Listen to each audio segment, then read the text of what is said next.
감성경제방송 돈다방 미스테리 7월 6일 수요일 방송 시작하겠습니다. 저는 지금 제가 살면서 저의 정신을 번쩍 들게 했던 그 문구가 하나 있는데요. 그 문구가 뭐냐면 바로 사람은 고쳐 쓰는 것이 아니라 골라 쓰는 거다라는 문구입니다.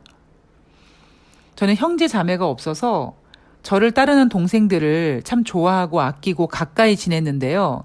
그러다 보니까 이게 왕언니, 왕누나 노릇을 하고 싶어서 그들에게 어떤 문제가 발생이 되면 불러다 앉혀놓고 왜 그런 문제가 발생됐는지, 그 문제를 해결하기 위해서 어떤 방법이 있는지, 어떤 노력을 해야 되는지, 그리고 그 문제가 해결됐을 때 그 문제로 하여금 경험을 했으니까 다음에는 이렇게 해서 다시 그런 일을 겪으면 안 된다. 이런 오지랖 짓을 좀 많이 했죠.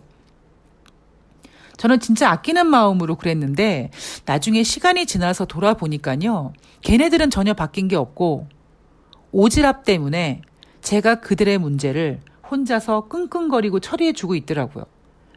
그래서 제 가까운 지인들은 저한테 바보라고, 야, 걔네들은 그냥 네가 잔소리할 때 네 앞에서 뭐 가끔 눈물 뚝뚝 떨어뜨리고 몇 시간만 네 잔소리 딱 듣고 있으면 분명히 걔네들이 알기에 미쓰리 네 성격에 못 참고 네가 문제를 풀어줄 거라는 걸 알고 있기 때문에 몇 시간만 잔소리 꾹 참고 있으면 다 문제가 풀리는데 나라도 그러겠다. 너 이용해 먹은 거야? 이런 얘기를 하죠.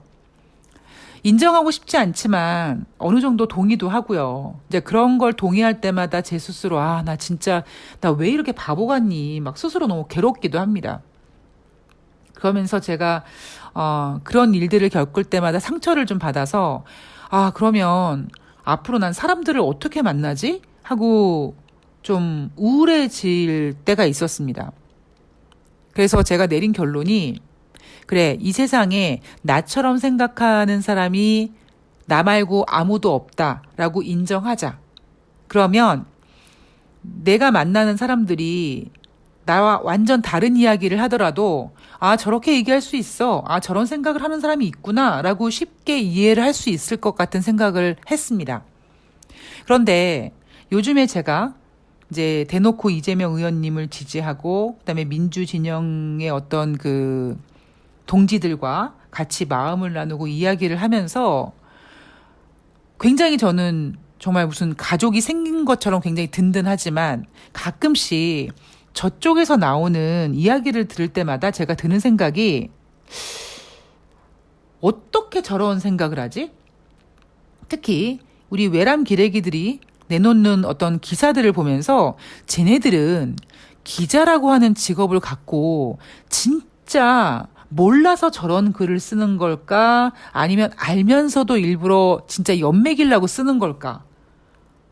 정말일까? 이런 고민을 합니다. 제가 오늘 돈다방 미쓰리 방송을 준비하고 있는데 우리 이데일리의 신교근 외람이가 이런 제목으로 기사를 냈더라고요. 7월 4일 기사인데 부동산 불로소득 전액 환수 외치던 이재명 3억에 산 아파트 24억에 내놨다 라는 제목으로 기사를 내놨습니다. 이재명 1998년 3억 6천만 원에 산 아파트 24억 5천에 내놔 매도가 성공할 경우 차익 20억 8,400만 원 569% 수익. 후보 때 부동산 불로소득 환수에 전 국민에게 돌려줘야 이렇게 기사를 썼습니다. 미친놈 아닌가요? 그러니까 제가 알기로 이재명 의원이 성남에 살고 있다가 이제 인천 계양으로 이사를 가기 위해서 아파트를 급매로 내놓은 걸로 알고 있는데 아마 그 가격이 24억 5천만 원인가 봅니다.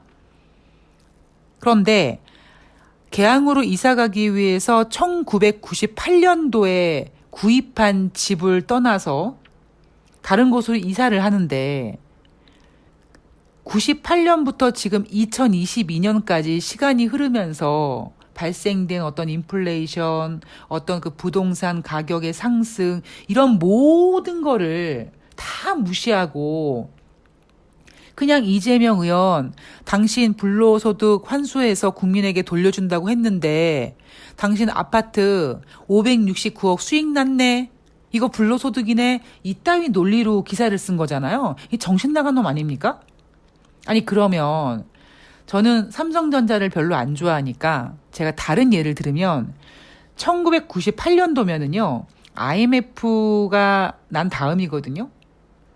그때 제 기억으로 제가 좋아하는 제약회사 중 하나인 유한양행이 가격이 2,800원이었습니다.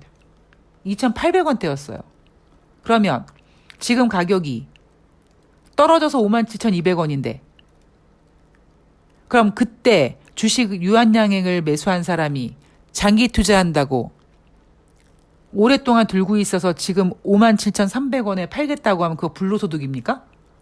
정신 나간 이 기레기 같은 놈. 어떻게 저런 그 생각으로 살고 있는지. 그러니까 저는 궁금한 게 이건 거죠. 진짜 모르고 저렇게 쓰는 걸까? 아니면 모든 내용을 우리가 알고 있는 것처럼 생각하는데 일부러 저러는 걸까?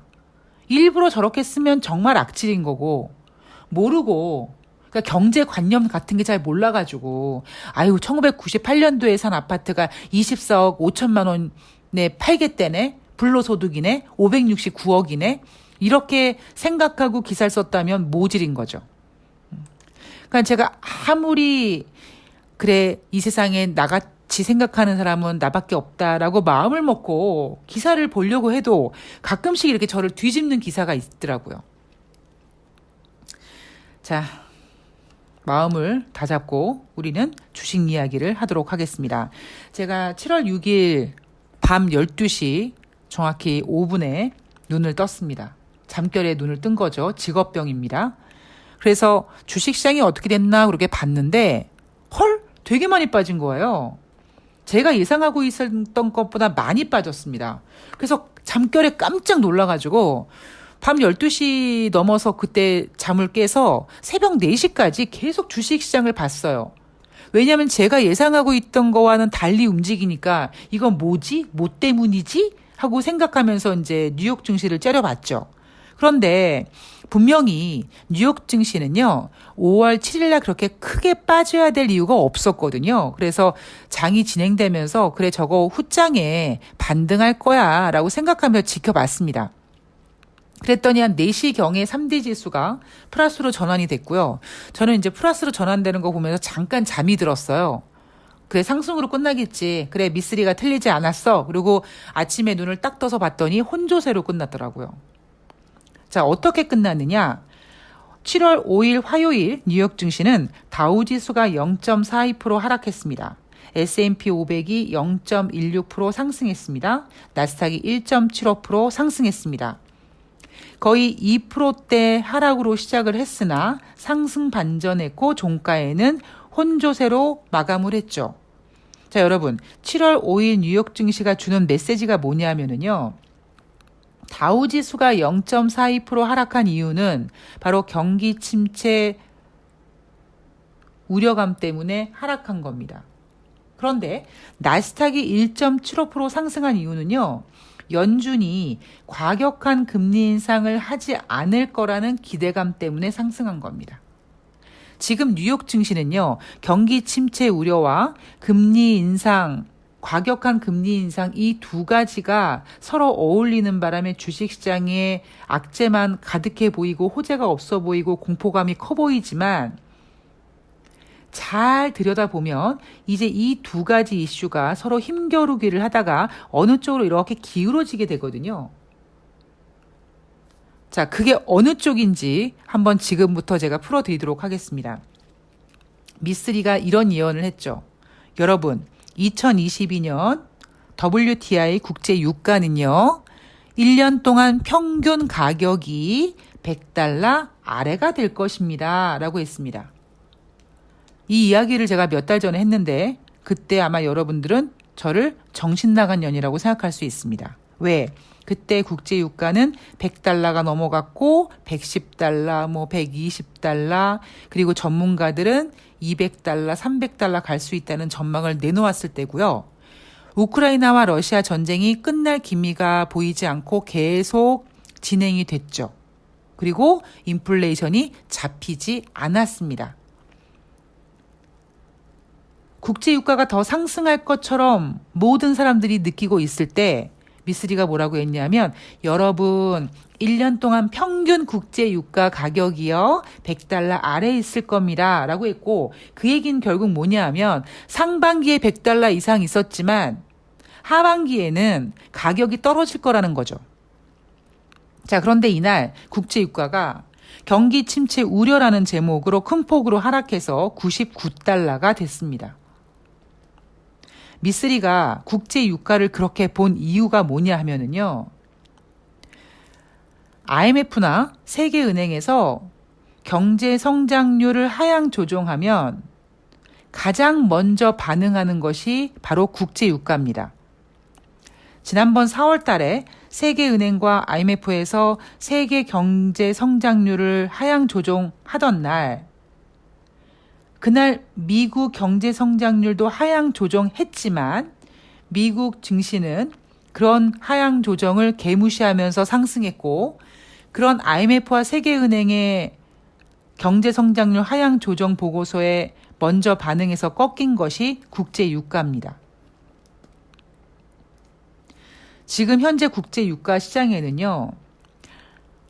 세계 원유 산유국 3위에 있는 러시아와 우크라이나가 전쟁을 지금 계속하고 있고요. 그리고 노르웨이 해상유전 가스전 노동자들이 지금 임금 인상 요구를 하면서 파업하고 있습니다. 즉 국제유가 시장에는요. 원유 차질 우려감이 있습니다만 국제유가는 원유 차질 우려감보다 수요 둔화 우려를 더 크게 보고 있는 거죠. 제가 예전에도 한번 말씀드렸는데요. 국제유가는 전망하기 정말 쉽습니다. 왜냐하면 주식은요. 일단 기업이라는 복잡한 기업과 기업들이 모여있죠. 거기에 막 파생들이 얽혀있죠. 거기에 금 들어오죠. 달러 들어오죠. 유가 들어오죠. 하여튼 별의별 인간이 만들어 놓은 모든 것들이 다 짬뽕찌개처럼 들어가서 막 뒤섞이는 바람에 증시를 분석하는 건 굉장히 복잡하고 어렵습니다만 국제유가는요. 아주 단순하게 공급과 수요만 보면 돼요. 그랬을 때 공급과 수요 중에서 어떤 녀석이 더 큰 힘을 발휘하느냐만 체크하시면 됩니다. 아무리 우크라이나와 러시아가 전쟁을 해서 공급 차질 우려감이 발생되고 노르웨이에서 가스전 노동자들이 파업을 한다. 공급 차질 우려감이 발생됐다라는 상승 요인이 있지만 국제유가는 뭡니까? 글로벌 경기 침체 우려를 더 크게 보고 있는 거죠. 제가 그래서 여러분 만약에 국제유가가 너무 떨어지면 국제유가 올리는 방법이 있다고 했잖아요. 감산을 한다든가 감산을 해도 방법이 없으면 석류관에 구멍을 뚫어서 아니면 금이 갔다고 얘기해서 저 석류관 청소해야 돼요. 저 석류관 수리해야 돼요. 그동안은 공급 차질 우려감이에요. 이런 이슈를 내보내서 국제유가를 상승시킬 수 있거든요. 그래서 국제유가 전망은 저에게는 사실 굉장히 쉽습니다. 자, 어쨌든 국제유가가 100달러 아래로 떨어졌습니다. 다시 100달러 몇 번 갈 거예요. 제가 원달러 환율 1,300원이 고점이다라고 얘기했잖아요. 오늘 지금 원달러 환율이 1,306원까지 올라가고 있거든요. 1,307원까지 갔습니다. 그러면 미쓰리가 틀렸을까요? 아니에요. 제 1,300원 지금이 고점이에요. 제가 조금 야한 얘기를 하자면, 왜 인간이 죽기 전에, 그러니까 제가 들은 바로는 왜 교수형에 처하거나 이렇게 사형수들이 이렇게 목 졸라 사형을 당할 때 남자들이 사정을 한다고 하죠. 그리고 우리가 이제 흔히 성생활에서 얘기하는 오르가즘 같은 게 있지 않습니까? 그러니까 오르가즘이 갑자기 오르가즘 이런 거 아니잖아요. 막 정점을 즐기다가 오르가즘이라는 어떤 마침표를 딱 찍는 것처럼, 그리고 그 후회가 있는 것처럼, 그 여운이 남는 것처럼 어떤 유가나 주가나 사람의 인생이나 어느 부분의 고점에 갔을 때 그냥 고점 딱 찍고 내려오는 게 아니라 그 고점에서 흔들립니다. 고점 찍고 떨어지고 다시 또 올라가고 떨어지고 그 흔들리는 기간이 좀 있어요. 그래서 저는 지금 달러를 이미 오르가즘을 딱 느낀 상태에서 이제 약간 남아있는 여운이 좀 들기는 기간이라고 생각을 하고 있습니다.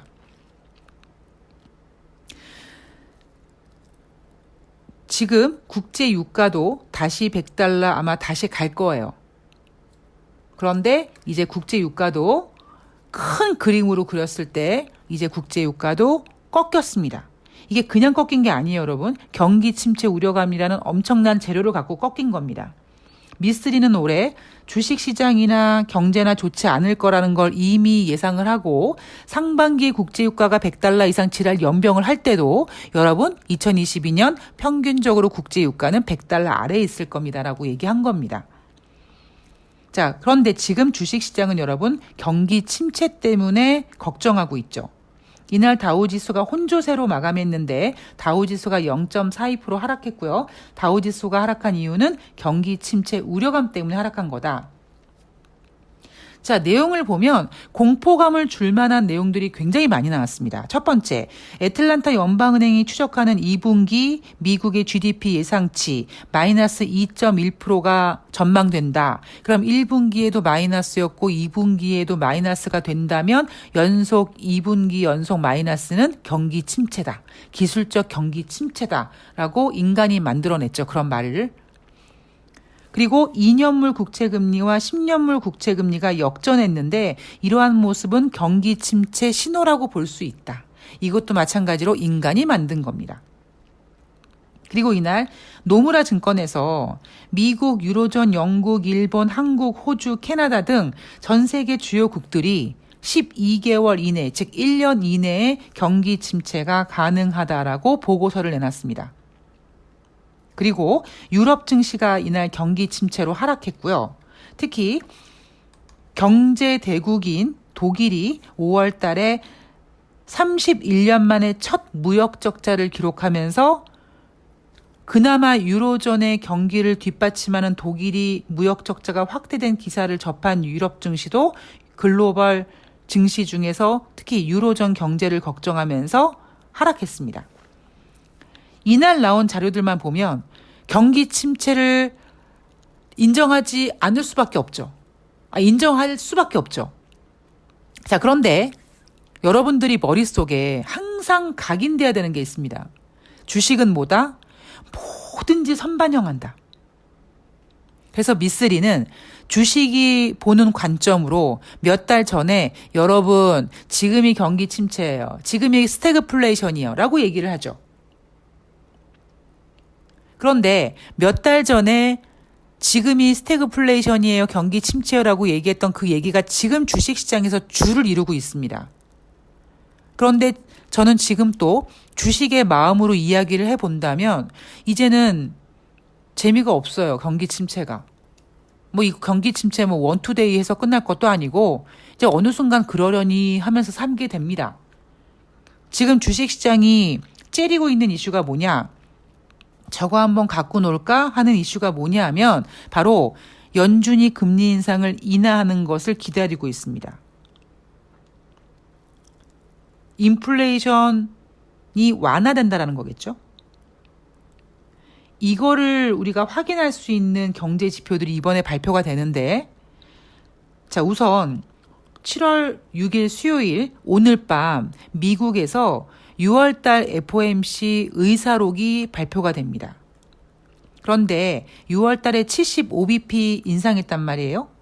그럼 그 보고서 안에 그 FOMC 의사록 안에 어떤 내용이 있겠습니까? 지금 인플레이션이 쉽게 잡히지 않는다. 6월달에 75bp 금리 인상해야 될 것 같다. 75bp 금리 인상 결정, 그리고 7월 달에도 금리 인상 75bp 해야 된다. 이런 내용이 의사록에 담겨져 있겠죠. 그런데 여러분 이거는 언제적 얘기입니까? 과거예요.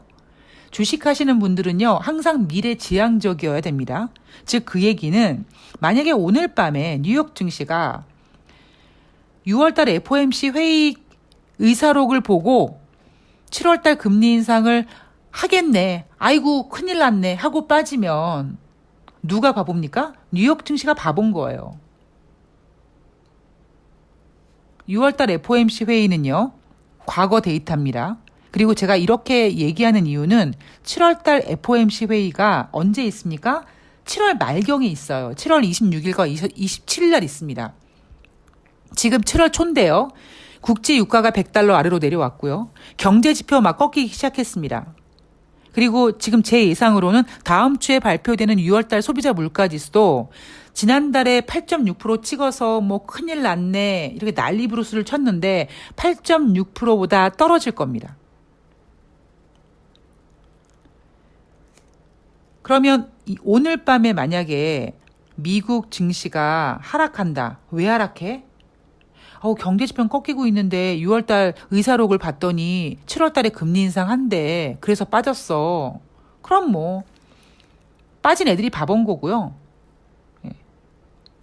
정말 중요한 지표가 금요일 날 나오죠. 바로 고용지표입니다.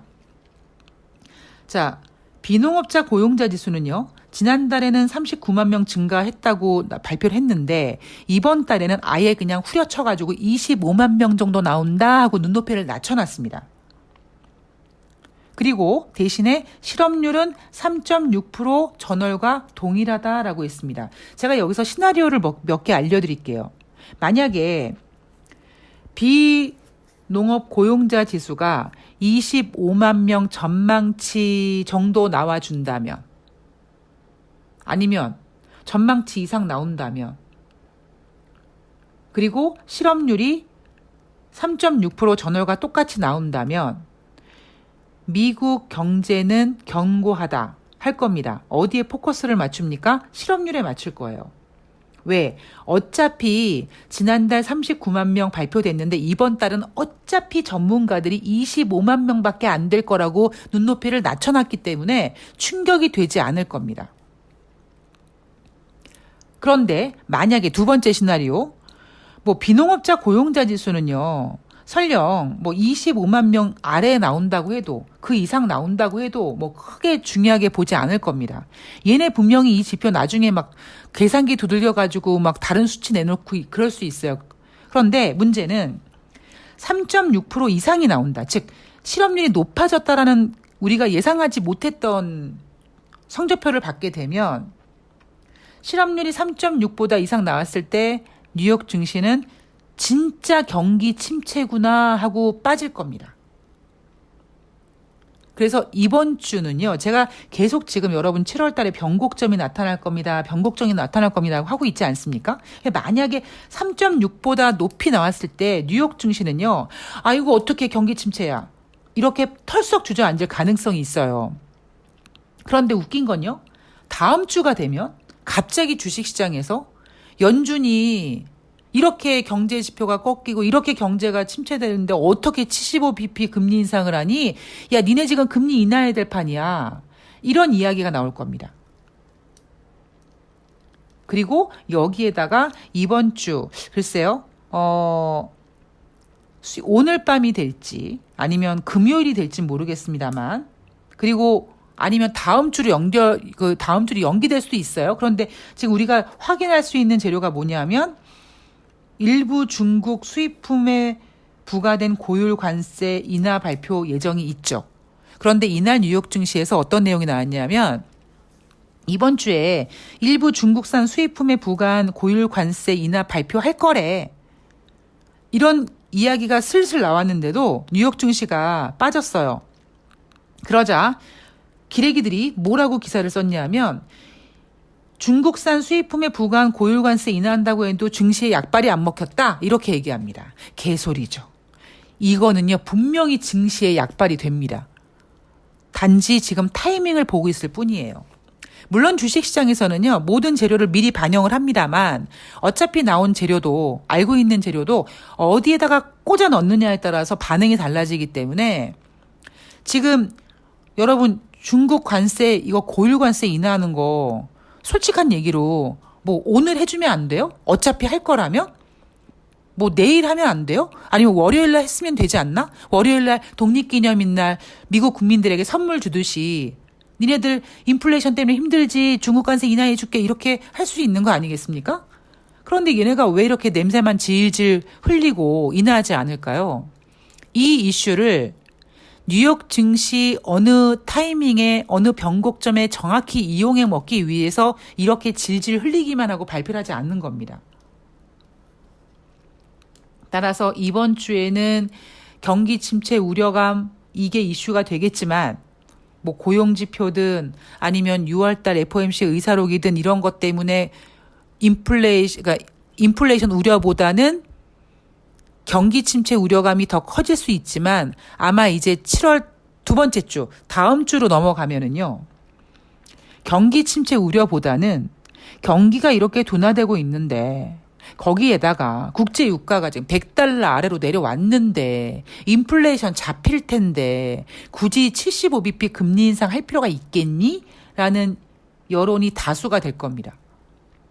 그래서 제가 7월 달에 가장 중요하게 봐야 되는 게 뭐냐면 6월 달 FOMC 회의는요. 6월 중순에 있었습니다. 즉 그 얘기는 뭐냐?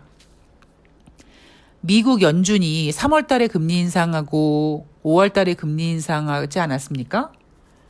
그런데 5월 달에 50bp 금리 인상을 하고 6월 달에 중순에 금리 인상을 예정되어 있는데 50bp 금리 인상, 25bp 금리 인상 그런 애들 금리 인상 효과가 바로 나타나지 않은 그 결과 어떤 결과입니까? 소비자 물가 지수가 8.6%가 나왔어요. 그러니까 그 금요일 날 발표된 그 8.6%를 보고 제롬 파월 연준 의장이 어머나 세상에 하고 75bp 금리 인상을 한 겁니다.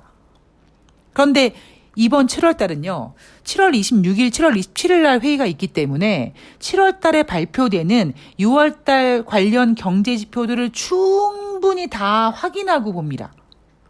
근데 여기 결정적으로 위에서 막 버티고 뭐 150 가니 300 가니 뭐 난리 부르스를 쳤던 국제유가가 푹 빠져줬죠. $100 아래로.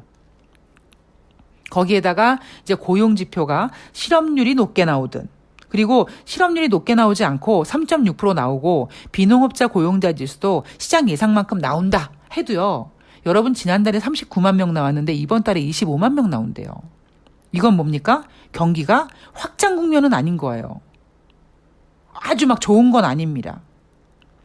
여기에다가 이제 다음 주에 소비자 물가 지표 발표되는데 저는 충분히 최소 6월 달에 인상한 75bp 인상 그 효과는 안 받을지언정 5월 달에 50bp 금리 인상 효과는 이제 반영이 될 거라고 생각을 합니다. 무엇보다 지금 인플레이션의 가장 큰 이슈로 자리 잡고 있는 국제 유가가 $100 아래로 떨어졌습니다.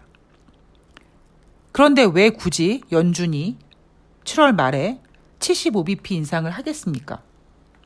경기 지표는 꺾이고 있는데 연준이 똥꼬집 부리면서 75bp 금리 인상한다. 미국 증시 추락이죠.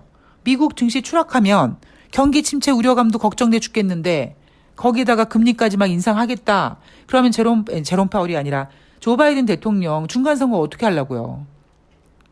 이제 7월 달이잖아요, 여러분. 그러면 11월 달에 중간선거기 때문에 이제 슬슬 조 바이든 대통령이 뭔가 보여주는 대통령을 할 겁니다. 물론 인플레이션을 잡기 위해서 제롬 파월 연준 의장의 독립성을 존중한다고 얘기하고 그 독립성을 존중받은 제롬 파월 연준 의장이 75bp 금리 인상을 했지만 이제는 뭔가 조 바이든 대통령 입장으로는요. 내가 미국 경제를 회복시키는 모습을 보여줘야 돼요. 자꾸 여기저기서 경기 침체 얘기 나오는데 경기 침체 아니거든. 그냥 인플레이션 때문이거든. 인플레이션 잡아줄게. 중국 관세 인하 해주고 봐. 국제유가 떨어졌지. 혹시 니네 금리 인상이 걱정되니? 야 제롬 파월 연준 의장 좀 작작 좀 해라. 이런 액션들이 나올 거라고요. 물론 그렇다고 조 바이든 대통령이 갑자기 제롬 파월 연준 의장한테 작작 좀 해라고 하진 않겠죠. 제롬 파월 연준 의장도 지가 알아서 쫄아가지고 금리 인상을 덜 할 겁니다. 그래서 제가 어제 방송도 말씀드렸지만 이젠 종목 장세다. 예. 오늘도 마찬가지로 제가 느낄 수 있는 게 제가 관심 종목을 이렇게 제가 이제 요거 누가 운전하고 있네. 요 녀석 봐라 이렇게 모아놓은 종목들을 보면은요. 확실히 이제 종목 장세가 보입니다. 종목 장세가 가기 위해서는 여러분 지수를 붙잡아 놔야 돼요. 삼성전자 같은 우량주를 붙잡아 놓고 코스닥이 가야 됩니다. 여러분 당장 오늘 보세요.